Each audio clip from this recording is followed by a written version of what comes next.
সড়ক দুর্ঘটনার কবলে খোয়াইয়ের দশরথদেব মেমোরিয়াল কলেজের দুই কলেজ পড়ুয়া ছাত্র একজনের অবস্থা আশঙ্কাজনক হওয়ায় উন্নত চিকিৎসার জন্য আগরতলা জিবিপি হাসপাতালে রেফার। ঘটনার বিবরণে জানা যায়, খোয়াই জেলার অন্তর্গত গিলাতুলি বাজার সংলগ্ন এলাকার দুজন ছাত্র আজ মঙ্গলবার পরীক্ষা দেওয়ার জন্য খোয়াই দশরথদেব মেমোরিয়াল কলেজে যাওয়ার পথে খোয়াইয়ের চেবরি প্রাথমিক স্বাস্থ্যকেন্দ্রের সংলগ্ন এলাকায় কুকুর হঠাৎ করে বাইকের সামনে দৌড়ে চলে আসায় তৎক্ষণাৎ বাইক চালক বাইকটিকে থামাতে গিয়ে রাস্তার পাশে দুইজনেই বাইক নিয়ে পড়ে যায়। সাথে সাথে স্থানীয় এলাকার প্রত্যক্ষদর্শীরা ছাত্র দুইটিকে উদ্ধার করে চেবরি প্রাথমিক স্বাস্থ্যকেন্দ্রে নিয়ে আসেন। ঠিক তখনই খোয়াই পঞ্চায়েত সমিতির ভাইস চেয়ারম্যান উত্তম অধিকারী বাড়ি থেকে খোয়াই যাচ্ছিলেন। এই দুর্ঘটনা দেখে সাথে সাথে দুর্ঘটনায় আহত ছাত্রদেরকে নিয়ে চেবরি হাসপাতালে এনে চিকিৎসার ব্যবস্থা সহ সার্বিক সহযোগিতার হাত বাড়িয়ে দেন। জানা যায়, দুই ছাত্রের নাম অর্কদীপ সাহা, অপরজনের নাম হৃদয় রায়। ডাক্তারবাবু প্রাথমিক চিকিৎসা করার পর একজনের অবস্থা আশঙ্কাজনক হওয়ায় সাথে সাথে জিবিপি হাসপাতালে রেফার করেন বলে জানা যায়।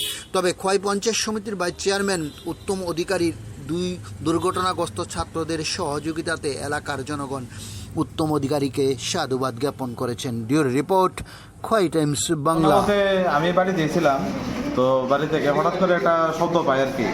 তো সঙ্গে সঙ্গে বেরিয়ে এসে দেখি দুজন কলেজের স্টুডেন্টই ছিল। তো দুজন কলেজ স্টুডেন্ট যাওয়ার পথে বাইকেও মোটামুটি ভালো স্পিড ছিল। তো বাইকের স্পিড থাকায় হঠাৎই সামনের দিক দিয়ে একটা কুকুর চলে আসে আর কি। তো কুকুরটা চলে আসাতে বাইকটা হয়তো কন্ট্রোল করতে পারিনি, বাইকের উপরেই তুলে দিয়েছিল আর কি বাইকটা, কুকুরের উপরে। কোন জায়গাতে ঘটনাটা হয়েছে? পরে যা দুজনে ঘটনাটা হয়েছে আমাদের বাড়ির সামনে আর কি, চেবরি, পশ্চিম চেবরি অখণ্ড মণ্ডলী আশ্রমের সামনে আর কি।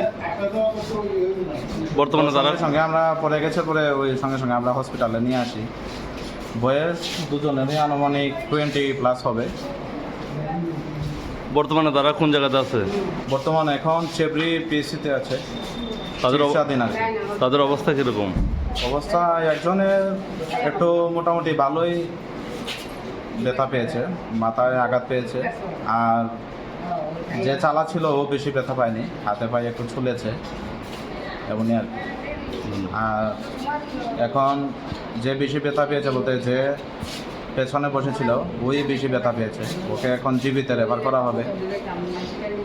সিটি স্ক্যান, তারপরে যা এক্সরে লাগে ওগুলো করবে আর কি। তো এখন দেখা যাক পরবর্তী সময় ওর অবস্থা কী হয়। নমস্কার।